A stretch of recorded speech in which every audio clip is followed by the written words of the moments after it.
What do you attribute to? I heard you mention that in the East Coast, at least in Baltimore, where you're now living, it seems to be 10 years behind. Why? What do you think is the reason for that, the culture of that? The state of Maryland just mandated mediation programs in 2002 or 2003. That was happening in the early 90s in Portland and Seattle. So they, in that respect, they are 10 years behind. I have my personal theories. I think that the West Coast will embrace alternative anything a little bit earlier than the East Coast will. That they're just more open to alternatives.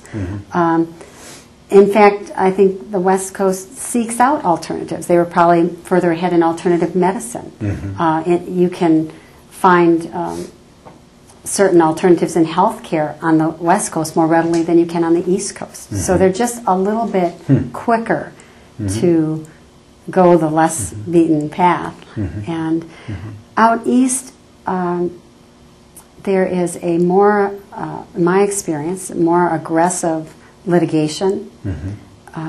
People will, they're less sophisticated in their use of mediation. It hasn't been around as long. They don't trust the process, and they don't trust the mediator.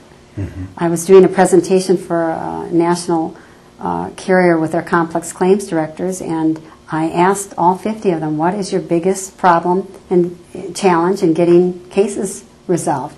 And they said, finding a mediator that's not going to shove a number down our throat. And I thought, well, that's a different style of mediation. It was surprising to me. It was really surprising to me.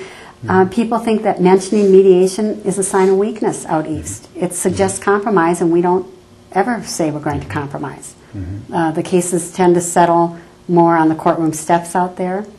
And for instance, there in Seattle, there are dozens of people making great livings and having successful practices and enjoying a very wonderfully diverse practice. In Baltimore, I can name maybe 2 other people that are doing mediation full time. And everybody else is straddling a law practice or trying to get into it or worried about having it happen or traveling out of town 60% of the time to get their plate full. And I think it's just a matter of time. It's just a matter of time. As I mentioned, at the end of the last year, they passed a law that every med-mal case has to be mediated. So it's coming. It's really coming. And I think as they discover the process, it'll become another market, just like Portland did in 1992 and Seattle did earlier than that.